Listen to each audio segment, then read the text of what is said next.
Hello, Wetchin family. I didn't upload in a week, but at least I've uploaded now, right?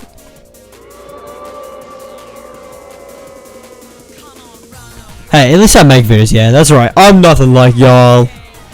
Nonetheless, Wetchin is among us again. I feel like my last video kind of set a standard for the new normal format of Wetchin vids. I believe the way to tackle this is making more consistent but shorter videos. I want to focus on quantity over quality right now, and it's a bit hard to make videos now that I have exams soon, and I'm not trying to fail that shit. But nonetheless, what are we talking about today? Sonic R.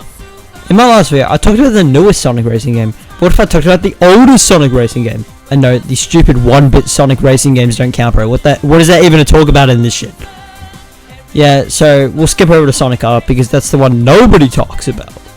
But anyway, in today's video, we'll be diving deep into the fundamentals of Sonic R, how it came to be, its gameplay, and why it was ahead of its time. But before we begin, subscribe! It would be so awesome. It would be so cool. But without further ado, let's dive in. Before we had Sonic R, we had Sonic Drift 2, and that game was made in 1995, with Sonic R coming out in 1997. It was developed by Traveller's Tales with Sonic Team supervision, and after Sonic 3D Blast, Sega was keen to create a true 3D Sonic game for the Sega Saturn. However, full 3D platforms were still pretty hard to make and pretty hard to achieve on the Saturn's complex hardware. Sega decided to instead make a 3D racing game, which would allow players to experience the sense of speed and explosion that defines Sonic, but in a more controlled environment. This crazy gap between the last Sonic game... It's crazy that the gap between this and the last Sonic racing game was 2 years. That must have been a big thing back then. Imagine seeing this. I'm honestly surprised that they would make this game in just 2 years. From what I could tell, it was pretty advanced for the time. But also, the game soundtrack... The game soundtrack is composed by Richard Jaquez and TJ Davis. It's now one of the most iconic parts of the series. Songs like Supersonic Racing and Can You Feel the Sunshine became cult favorites in the community. Initially divisive, but later beloved for their upbeat and cheesy energy. This game was set out to push the Saturn's limits out of hardware, and that's what Traveller's Tales was known for. They were a British company that were known for this stuff, pushing consoles to the limits that they had. Though, if we want to get into more detail about this game, we'll have to move on to the gameplay. Sonic R is obviously a racing game, right? I mean, that's what the R stands for, right? Sonic Racing? No, bro, it stands for Sonic Ringworm, because all the characters control like they've got ringworm. I'm not even kidding here. The characters don't control in a satisfying at all, at least in my opinion. They're quite stiff, and I just don't like it. It's not that big a deal, though, so let's move on to more important things. There's a decent amount of characters here. We have Sonic, Tails, Knuckles, Amy, Dr. Ivo Robotnik, and 4 mystery characters, but convenient, I'll list them here. We've got Metal Sonic, Tails Doll, Metal Knuckles, and generic Eggman Bot number 9. And Super Sonic if you can collect all the Chaos Emeralds. But how do you collect them? You explore the racing levels. Now that may seem confusing because this game's a racing game, but a lot of people know that Sonic R is a different game to the normal racing formula. Instead of using boring old carts, the game opts to use, get this, feet. But instead, the whole premise of the game is using Sonic and friends' super speed to race. Except Amy and Eggman, because, you know, they just can't exercise to save their lives. Which I'm quite surprised about. It's the only game in the racing series that actually has this.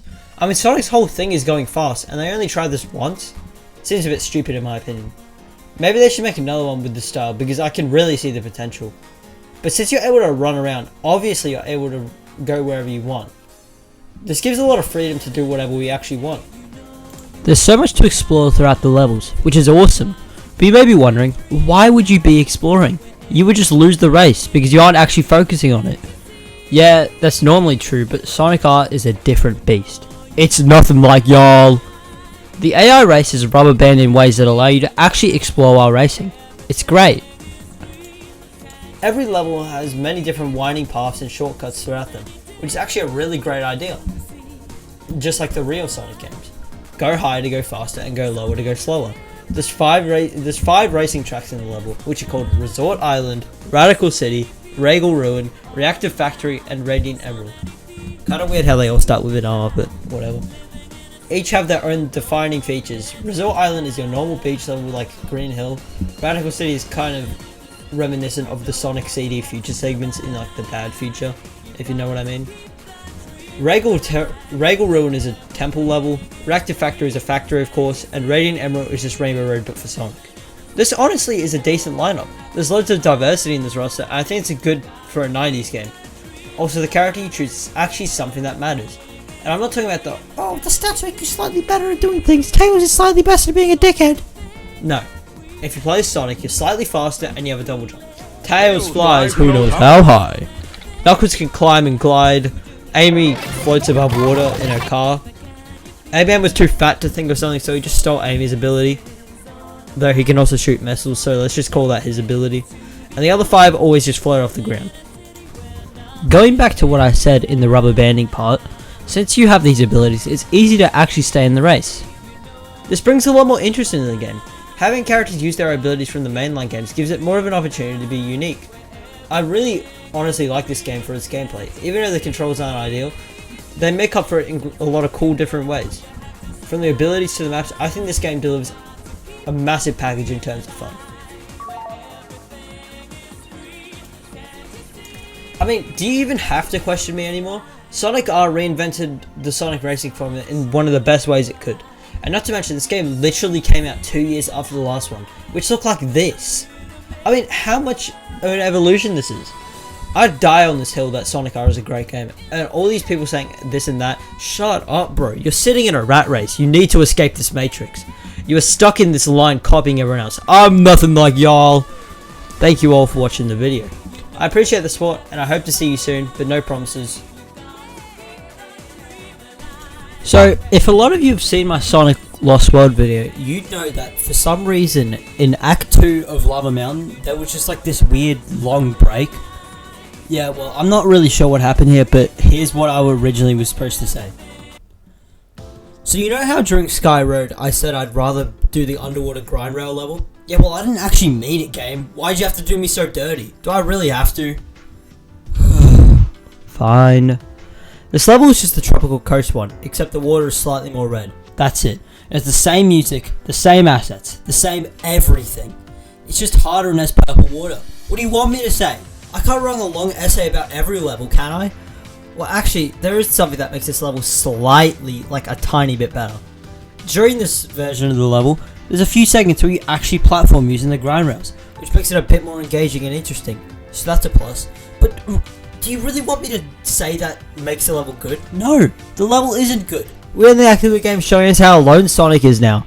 He truly is our last hope. But he's Sonic, so we're all gonna die. I don't get it though. This level sucks. I hate this level. It's just it's copy paste. What do you want me to say? It's copy and paste and then more copy and paste. Red water is all they changed and they made it slightly harder.